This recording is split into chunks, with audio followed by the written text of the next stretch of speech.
Hey everyone, welcome back to the channel. Today we're diving into a huge legal update that's shaking up global trade and US politics. A major court has just ruled that the tariffs imposed by former President Donald Trump on certain countries were unlawful. So, what does this mean for Trump? For global trade? For the US economy? Let's break it down. During his presidency, Donald Trump imposed billions of dollars in tariffs, basically taxes on imports, on countries like China, Canada, Mexico, and members of the European Union. The goal? According to Trump, it was to protect American jobs and industries, especially steel and aluminum, and reduce what he called unfair trade practices. But critics said the tariffs backfired, raising costs for American businesses and consumers, damaging relationships with key allies, and triggering trade wars.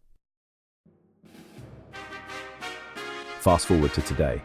A US federal court has ruled that these tariffs were implemented illegally. Why?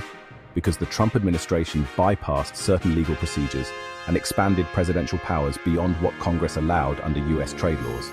Specifically, Section 232 of the Trade Expansion Act, which Trump used to justify the tariffs, was stretched in a way that the courts say went too far. So, what does this mean for Trump? Legally, it puts his trade legacy under fire. It may open the door for lawsuits from affected countries and companies. Politically, it fuels critics who argue he abused executive power. And depending on upcoming elections, it could become a major talking point as Trump campaigns again in 2024 or beyond. For countries hit by the tariffs, this ruling could be a green light to demand compensation or request the US lift lingering tariffs.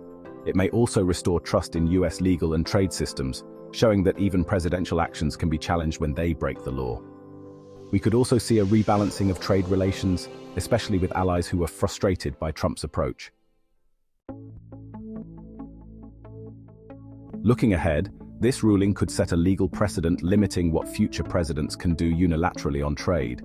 It also shows how important the courts are in holding leaders accountable, especially on issues that affect millions of jobs and billions in global trade. For the US, it's a chance to redefine trade policy more collaboratively, perhaps working more closely with allies and within global frameworks. So, what do you think about this ruling? Do you agree that Trump's tariffs went too far, or do you think the courts are overstepping? Drop your thoughts in the comments below. Don't forget to like, share, and subscribe for more deep dives like this. News that matters, broken down in plain language. Catch you in the next one.